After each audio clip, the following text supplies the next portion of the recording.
Homeless veteran bullied by immigrants. Barron Trump sees the scene and does the unthinkable.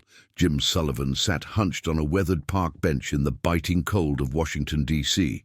His army jacket, once a proud emblem of service, was now frayed at the seams, offering little protection from the chill that crept into his bones. His hands, rough and cracked, clutched the fabric tightly, as if holding on to the last shred of dignity he had left.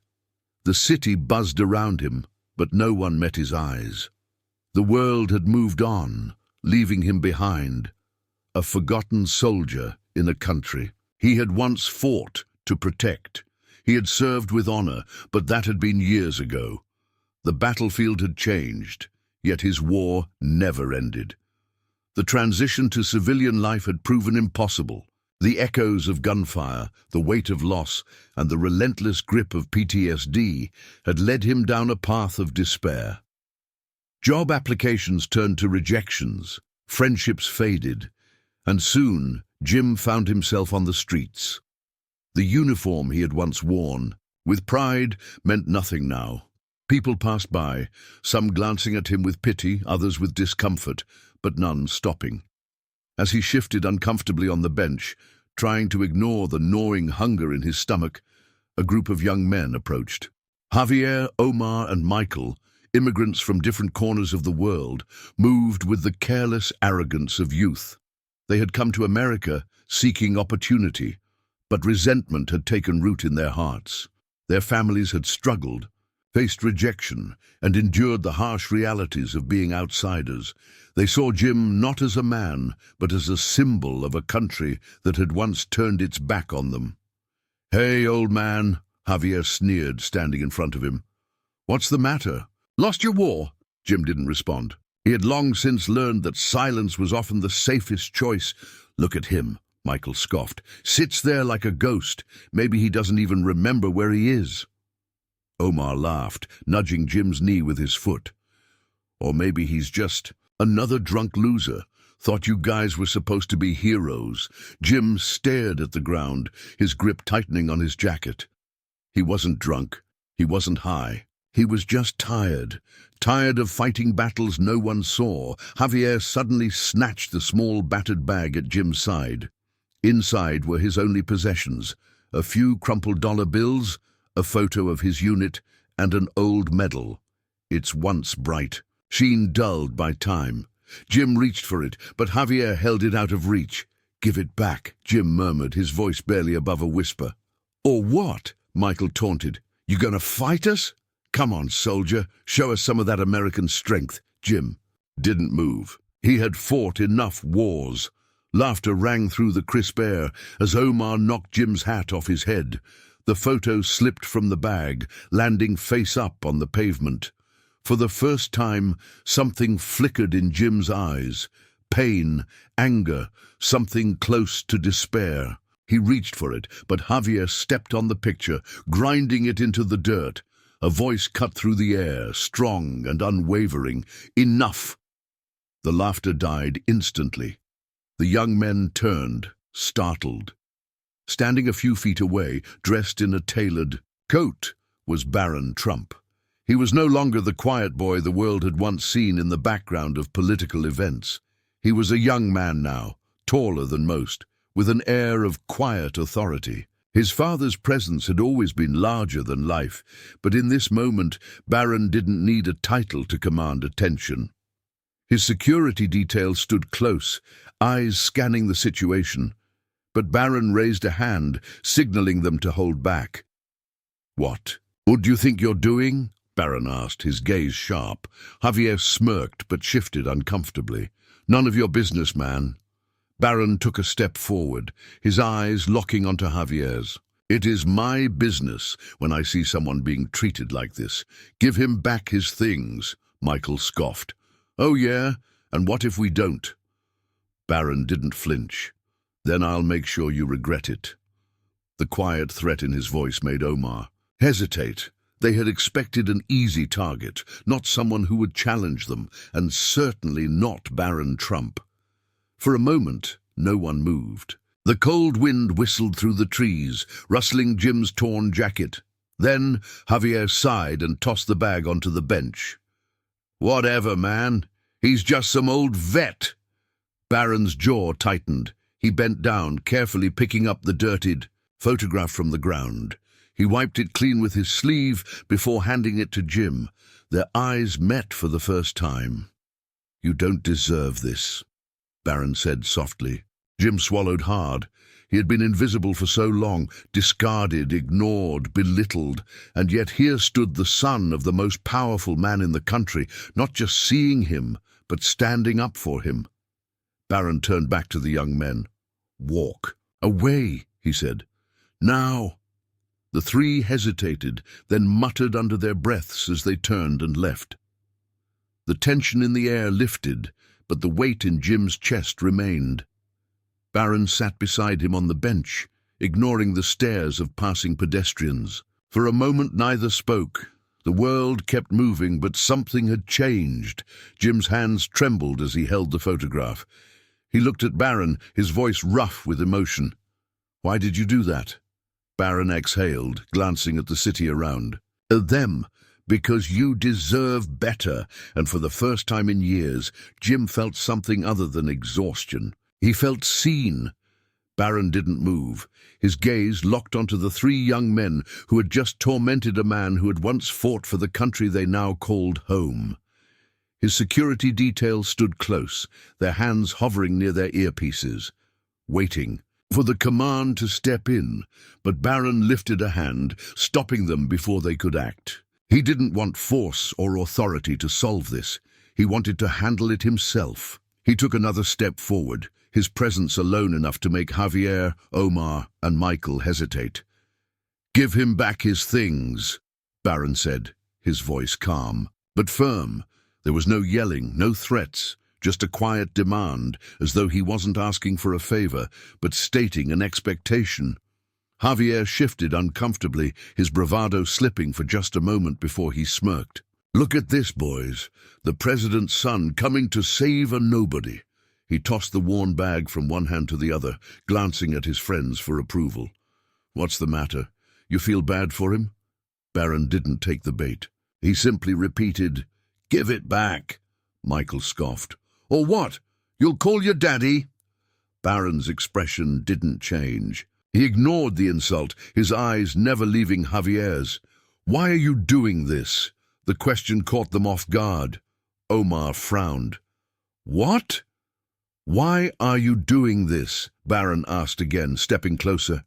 "You act like you're getting revenge, but on who? Him. What did he ever do to you?" Javier rolled his eyes. "You wouldn't get it." "Try me," Barron challenged. Omar crossed his arms. "People like us, we come here, we work hard, we try to fit in, but no matter what we do, we're still treated like outsiders. We get looked down on, we get pushed aside, and no one stands up for us. So that justifies this?" Barron gestured toward Jim, who sat silently, his shoulders hunched. "You think this makes it better?" Michael huffed. "Who cares? He's just another washed-up soldier. No one helped him either." Barron exhaled sharply, shaking his head. "That's the problem, isn't it? You got hurt, so now you want to hurt someone else. You think if you push him down, it somehow lifts you up." His voice didn't waver. "But that's not how it works. Hate doesn't fix anything, it just makes more hate." The words landed heavier than any threat could have. Omar's jaw tightened, Javier shifted on his feet, and Michael looked away, scuffing his shoe against the pavement. None of them spoke. Barron turned slightly, looking down at Jim, who had remained quiet through it all. For years, Jim had been invisible, another forgotten soul in a city too busy to care. But now, someone was standing in front of him, defending him, not because of duty, not for a camera or a headline, but because he genuinely believed Jim mattered.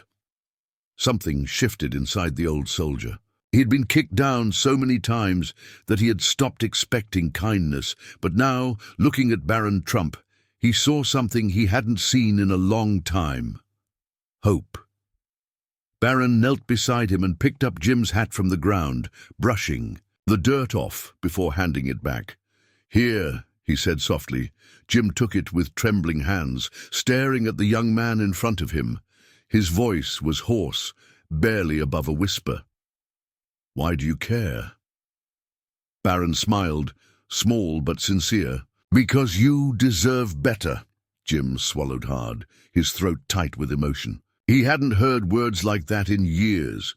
Barron stood up again, looking at Javier, Omar, and Michael.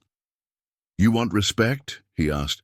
"Then give it, not just to people who look like you, not just to people who had it easy, to people like him, people who gave everything and got nothing in return." There was a long silence. The three young men exchanged glances, the weight of Barron's words settling in. Javier hesitated, then sighed and tossed the bag onto the bench. "Whatever," he muttered, looking away. Barron didn't say anything else. He didn't gloat, didn't lecture them further. He simply turned back to Jim, offering his hand. "Come on," he said. For a moment Jim hesitated. He had grown so used to being ignored, to being unwanted, that accepting help felt almost unnatural. But as he looked into Barron's eyes, he saw something real. No pity, no condescension, just kindness. With effort, he took Barron's hand. It had been a long time since anyone had helped him stand. Barron took a deep breath, his gaze steady as he looked at Jim. He had already done what most wouldn't. He had stepped in, defended a man who had been cast aside, and stood up to those who had hurt him. But something inside him told him it wasn't enough. Words were just words, unless they were followed by action. Without hesitation, Barron did something that left everyone stunned. He knelt down in front of Jim. His expensive coat brushed against the cold pavement, but he didn't care. He met Jim's weary eyes, his voice gentle but firm. "You deserve better," Barron said. "I can't change the past, but I can help now." Jim's lips parted slightly, as if he wanted to speak but couldn't find the words. He had been ignored, insulted, beaten down by life. Yet here was the son of the most powerful man in the country, kneeling before him as if he were the one who deserved honor. Barron reached into his pocket, pulled out his wallet, and took out several crisp $100 bills. He held them out to Jim. "Take it," he said. "Get yourself a warm meal, some new clothes, whatever you need." Jim stared at the money, but didn't move to take it. His pride, though battered, still remained. I can't," he stammered. "I don't take handouts." Barron nodded in understanding. "It's not charity, it's respect." His voice softened. "You fought for this country. You gave everything and it gave you nothing in return. This isn't a handout, it's what you should have had all along." Still, Jim hesitated, his hands, rough and weathered, clenched into fists on his lap. He wasn't used to kindness anymore. Barron wasn't deterred. If Jim wouldn't take the money, then he would go even further. He pulled out his phone and, without a moment's pause, called one of his father's trusted contacts. His security. Details shifted but didn't interfere. They had learned long ago that when Barron set his mind on something, nothing could stop him. "I need a favor," Barron said into the phone. "There's a veteran here, homeless. His name is Jim Sullivan. He needs a place to stay, tonight, and not just a shelter. He needs real help." Jim's eyes widened. He hadn't expected this. The world had ignored him for so long that he had forgotten what it felt like to matter. "I don't care what it takes," Barron continued. "Find a way. Call me back in 10 minutes. He hung up and looked at Jim again. "You're not spending another night on the street," he said. "Not if I can help it." A silence fell over the group.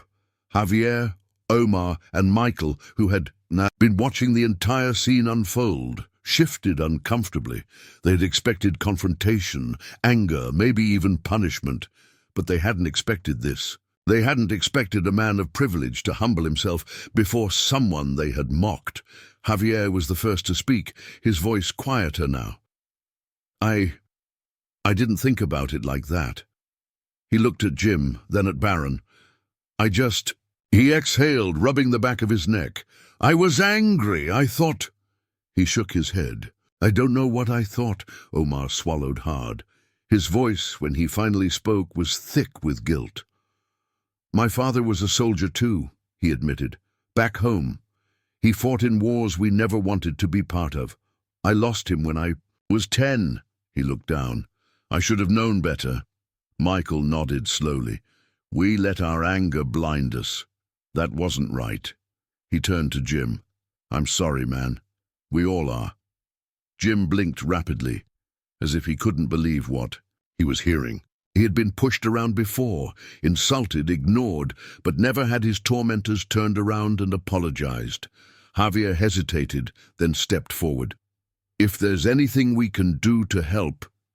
He trailed off, unsure how to finish. Barron looked at them, then at Jim.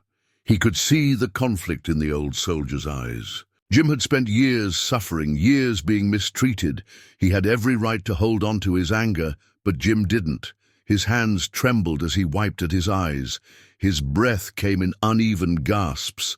And then, without warning, the dam broke. Tears streamed down his weathered face, and a ragged sob escaped his lips.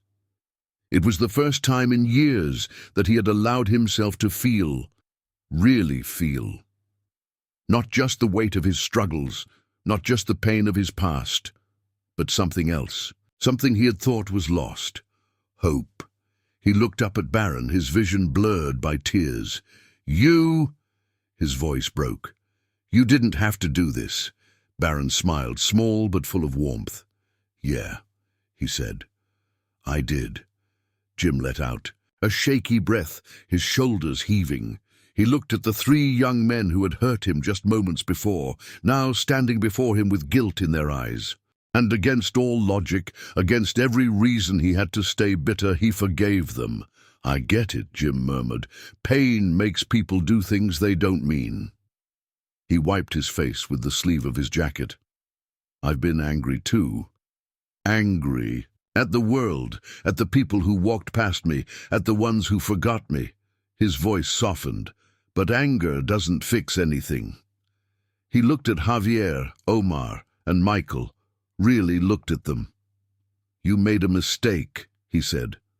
But, oh, have I, and I forgive you. The young men nodded, relief washing over their faces. Jim turned to Barron again. His voice trembled with gratitude. You're a good man, Barron Trump, a true leader. Barron shook his head. I'm just someone who had the chance to help. Jim smiled through his tears. That's what makes you different. Barron didn't stop at that one night. He had always been taught that true kindness wasn't just a momentary gesture, it was a commitment. And he was determined to keep that promise to Jim. The very next morning, Jim was taken to a medical facility where he received a full checkup. Years of neglect had taken a toll on his body, but for the first time in a long time, someone actually cared enough to make sure he got help. Barron personally ensured that Jim was not just treated, but that he was set up with long-term care, counseling, and a stable place to stay. It wasn't just about putting a roof over his head. It was about restoring his dignity. With the help of his father's contacts, Barron arranged for Jim to be placed in a veterans support program that helped former soldiers reintegrate into society. There, Jim was offered not just a place to stay, but an opportunity to work. At first, Jim was hesitant. He had spent so long on the streets that he didn't know if he could adjust. But Barron believed in him, and after a few weeks, Jim found himself working at a local veterans center, mentoring other soldiers who had fallen on hard times. He had a purpose again, something to wake up for each morning. And every few days, Barron would check in, not as a rich benefactor but as a friend. Meanwhile, something had shifted in Javier, Omar, and Michael. That night had left a mark on them, one they couldn't ignore. They had been so consumed by their own frustrations that they had forgotten the very values they sought when coming to America. Determined to make amends, they started volunteering at homeless shelters, spending their weekends serving meals and talking to the people they once ignored. At first it was an apology, an attempt to right their wrongs. But over time, it became something more. They began to see the humanity in the people they once looked down on. They visited Jim often, listening to his stories of war, sacrifice, and the struggles of life after service. The more they learned, the more they realized how little they had. Understood. Jim, in turn, never held their past actions against them. He saw them for who they were, not bullies, but young men who had been misguided, just as he had once been lost in his own anger. In time, they became advocates for understanding and tolerance, working to bridge the gap between different communities. Inspired by Barron's example, they sought to bring people together rather than tear them apart. The story of what happened that night spread far and wide. At first, it was just a whispered tale among those who had witnessed it. But soon, the media picked it up. Reporters tried to spin it as a political statement, but those who knew the truth saw it for what it really was, a moment of pure humanity. When President Trump was asked about his son's actions, he didn't use it as an opportunity to boast or push an agenda.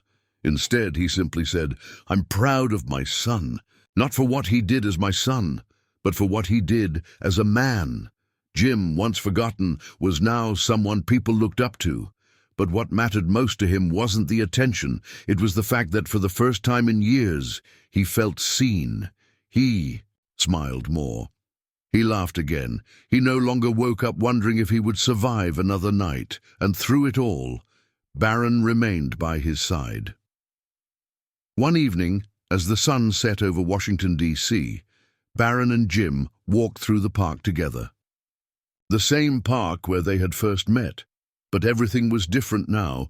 Jim glanced at Barron, his eyes filled with gratitude.